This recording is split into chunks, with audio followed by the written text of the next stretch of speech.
నమస్తే. ప్రస్తుతం మనతో పాటు వెంగళరావు నగర్ కార్పొరేటర్ దేదీపీరావు గారు మాట్లాడదాం. మేడం చెప్పండి, మీరేమో పెద్ద ఎత్తున కూడా బర్త్డే సెలబ్రేషన్ చేస్తూ ఉన్నారు, ఫ్లెక్సీలు కూడా పెట్టారు జిహెచ్ఎంసీలో. ఇక్కడ దీనికి సంబంధించి జిహెచ్ఎంసీలో ఫ్లెక్సీలు పొద్దున్న నుంచి మొత్తం తీసేసే ప్రయత్నం జరుగుతూ ఉంది. అసలు ఎందుకు భయం? అంతే. ఎందుకు అంటే రేవంత్ రెడ్డికి కేటీఆర్ గారు అంటే భయం, కేసీఆర్ గారు అంటే భయం, బీఆర్ఎస్ పార్టీ అంటే భయం, బీఆర్ఎస్ పార్టీ శ్రేణులు అంటే భయం, కార్యకర్తలు అంటే భయం. ప్రతి ఒక్క మీరు ఈరోజు చూసుకుంటే ప్రతి ఒక్క వార్డులోనూ, ప్రతి ఒక్క చిన్న డివిజన్లోనూ, గ్రామాల్లో కూడా కేవలం సోషల్ మీడియాలో పోస్టులు పెడితేనే దానికి భయపడిపోయి అరెస్ట్ చేపించే సందర్భాలు మీకు కనిపిస్తున్నాయి. దీన్ని బట్టే మీకు అర్థం చేసుకోవాలి.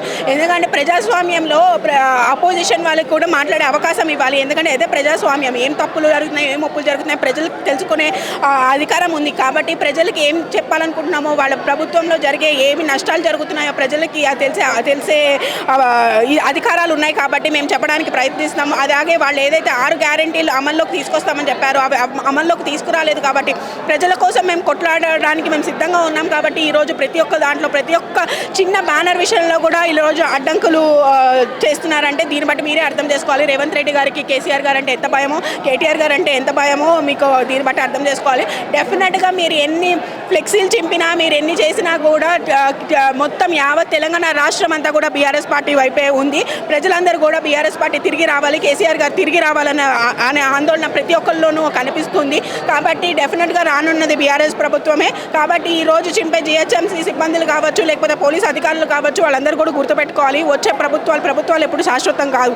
మనుషులు శాశ్వతము, ప్రజల గుండెల్లో ఉన్న నాయకులు శాశ్వతం. కాబట్టి మీరు ఇవన్నీ చేస్తున్నారు, కానీ అది తప్పు.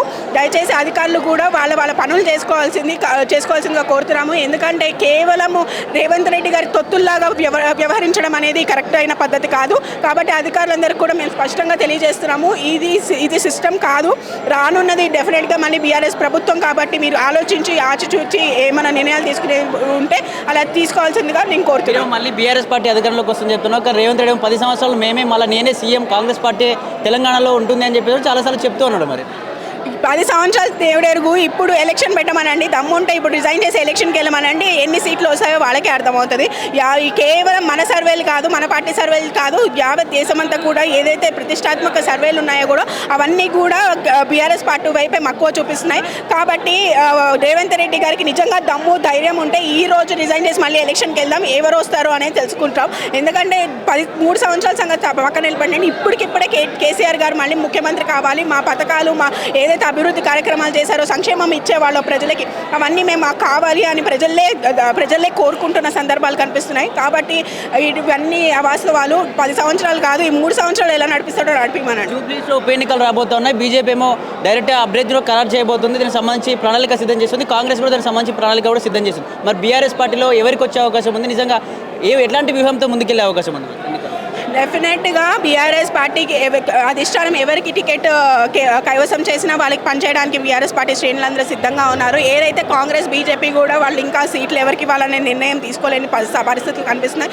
ఎందుకంటే వాళ్ళకు కూడా భయం అనేది పుట్టుకొచ్చింది.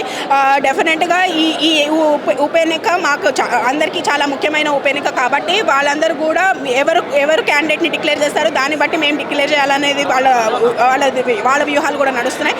కాబట్టి బీఆర్ఎస్ పార్టీ ప్రజెంట్ పబ్లిక్లో ఉన్న విషయాలు ఏంటి అంటే, పబ్లిక్ నాడి చెప్తున్నా, పబ్లిక్ అనుకుంటుంది బీఆర్ఎస్ పార్టీ అధిష్టానం ఎవరికి టికెట్ ఇచ్చినా కూడా ఈ బీఆర్ఎస్ పార్టీ టికెట్ కైవసం చేసుకోబోతుంది. ఇక్కడ ఖచ్చితంగా బీఆర్ఎస్ గెలిచే ఛాన్స్ ఉంది. ఎందుకంటే ప్రభుత్వంలో కాంగ్రెస్ ఉంది కాబట్టి మళ్ళీ దానికి సంబంధించి కూడా ప్రజలు ఏమన్నా అక్కడ మార్పు కోరుకునే అవకాశం ఏమైనా ఉందంటారు? లేదు, డెఫినెట్గా బీఆర్ఎస్ పార్టీ టికెట్ ఇది జూబ్లీహిల్స్ నియోజకవర్గం బీఆర్ఎస్ పార్టీ టికెట్, మా సీటు డెఫినెట్గా మళ్ళీ బీఆర్ఎస్ పార్టీయే కైవసం చేసుకోబోతుంది.